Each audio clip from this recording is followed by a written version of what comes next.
श्री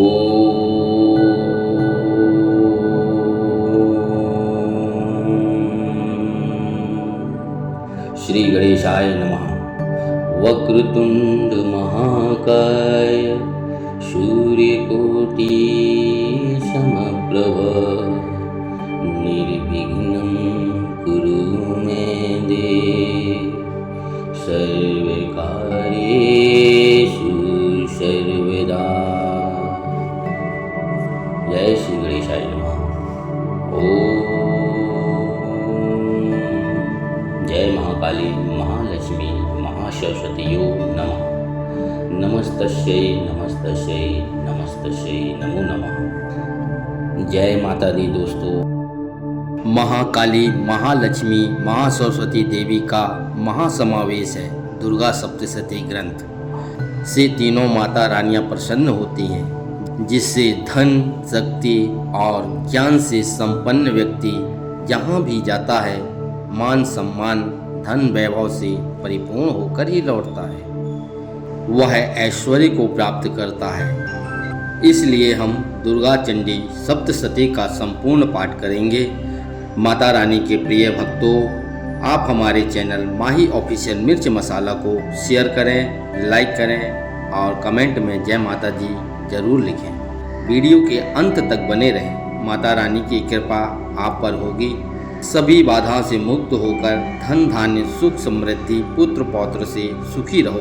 तंत्र मंत्र और भूत पिशाच यक्ष गंधर्व राक्षस जैसे उपद्रवों से बचे रहोगे।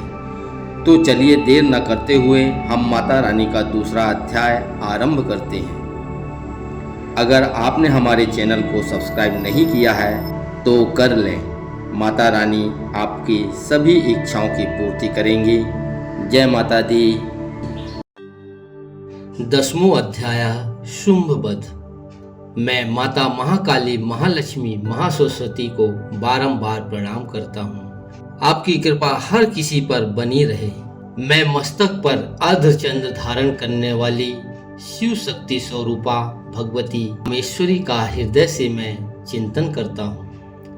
वे तपाए हुए स्वर्ण के समान सुंदर हैं। सूर्य चंद्रमा और अग्नि ये ही तीन उनके नेत्र हैं तथा वे अपने मनोहर हाथ में धनुष बाण अंकुश पास और शूल धारण किए हुए हैं। ऋषि कहते हैं, राजन, अपने प्राणों के समान प्यारे भाई निशुंभ को मारा गया देख सारी सेना का संहार होता जान शुंभ ने कुपित होकर कहा, दुष्ट दुर्गे, तू बल के अभिमान में आकर झूठ मूठ का घमंड ना दिखा। तू बड़ी माननीय बनी हुई है, किंतु दूसरी स्त्रियों के बल का सहारा लेकर लड़ती है। देवी बोली, ओ दुष्ट, मैं अकेली हूँ इस संसार में, मेरे सिवा दूसरी कौन है? देख, ये मेरी ही विभूतियां हैं, अतः मुझ में ही प्रवेश कर रही हैं। तदंतर ब्राह्मणी आदि समस्त देवियां अंबिका देवी के शरीर में लीन हो गईं। उस समय केवल अंबिका देवी ही रह गईं। देवी बोली, मैं अपनी ऐश्वर्य शक्ति से अनेक रूपों में यहाँ उपस्थित हुई थी। उन सब रूपों को मैंने समेट लिया है। अब अकेले ही युद्ध में खड़ी हूँ, तुम भी स्थिर हो जाओ। ऋषि कहते हैं, तदंतर देवी और शुंभ में सब देवताओं तथा दानवों को देखते ही देखते भयंकर युद्ध छिड़ गया। बाणों की वर्षा तथा तीखे शस्त्रों एवं दारुण शस्त्रों के प्रहार के कारण उन दोनों का युद्ध सब लोगों के लिए बड़ा भयानक प्रतीत हुआ। उस समय अंबिका देवी ने जो सैकड़ों दिव्य अस्त्र छोड़े, उन्हें दैत्यराज शुंभ ने उनके निवारण अस्त्रों द्वारा काट डाला। इसी तरह शुंभ ने भी जो दिव्य अस्त्र चलाए, उन्हें परमेश्वरी ने भयंकर हुंकार शब्द की उच्चारण मात्र आदि के द्वारा खिलवाड़ में ही नष्ट कर डाला। तब उस असुर ने सैकड़ों बाणों से देवी को आच्छादित कर दिया। यह देख क्रोध में भरी हुई उस देवी ने भी उसका धनुष काट डाला। धनुष कट जाने पर फिर दैत्यराज ने शिव शक्ति हाथ में ली, किंतु देवी ने चक्र से उसके हाथ की शक्ति को भी काट गिराया। तत्पश्चात दैत्यों के स्वामी शुंभ ने 100 चांद वाली चमकती हुई ढाल और तलवार हाथ में ले उस समय देवी पर धावा किया। उसके आते ही चंडिका ने अपने धनुष से छोड़े हुए तीखे बाणों द्वारा उसकी सूर्य किरणों के समान उज्जवल ढाल और तलवार को तुरंत ही काट दिया। फिर उस दैत्य के घोड़े और सारथी मारे गए। धनुष तो पहले ही कट चुका था। अब उसने अंबिका को मारने के लिए उद्यत हो भयंकर मुदगर हाथ में लिए दौड़ पड़ा। उसे आते देख देवी ने अपने तीक्ष्ण बाणों से उसका मुदगर भी काट डाला। इस पर भी वह असुर मुक्का तानकर बड़े बेग से देवी की ओर झपटा। उस दैत्य राज ने देवी की छाती में मुक्का मारा। तब उस देवी ने भी उसकी छाती में एक चांटा जड़ दिया। देवी का थप्पड़ खाकर दैत्यराज शुंभ पृथ्वी पर जाप गिरा, किंतु पुनः सहसा पूर्ववत उठकर खड़ा हो गया।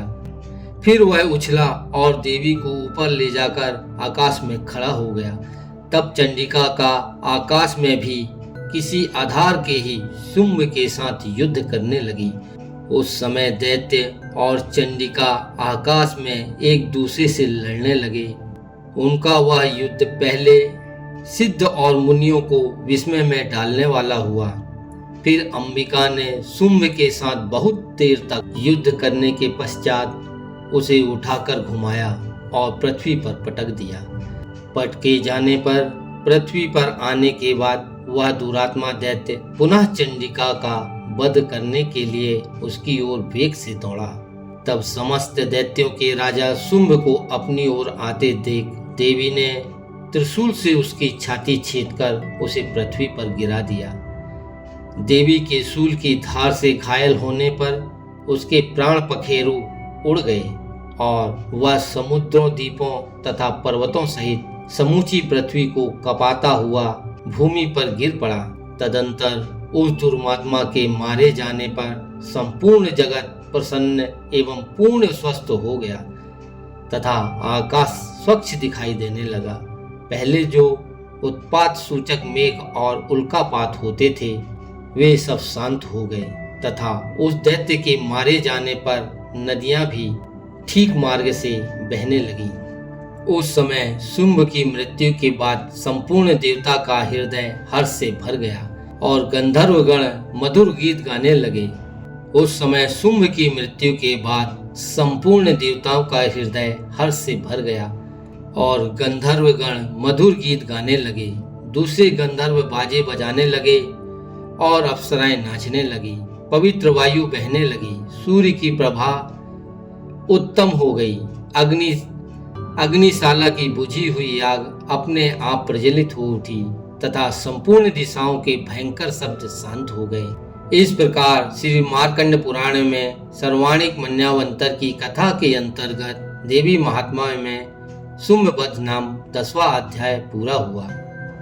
माता रानी के प्रिय भक्तों, अगर आपको यह वीडियो अच्छी लगी हो तो कृपया लाइक करें, शेयर करें और सब्सक्राइब करना बिल्कुल भी ना भूलें। दोस्तों, कल हम फिर मिलेंगे एक नई वीडियो के साथ में सुबह 6 बजे। तब तक के लिए हम आपसे विदा लेते हैं। जाने से पहले दोस्तों कमेंट में जय माता दी जरूर लिखें। जय माता दी दोस्तों।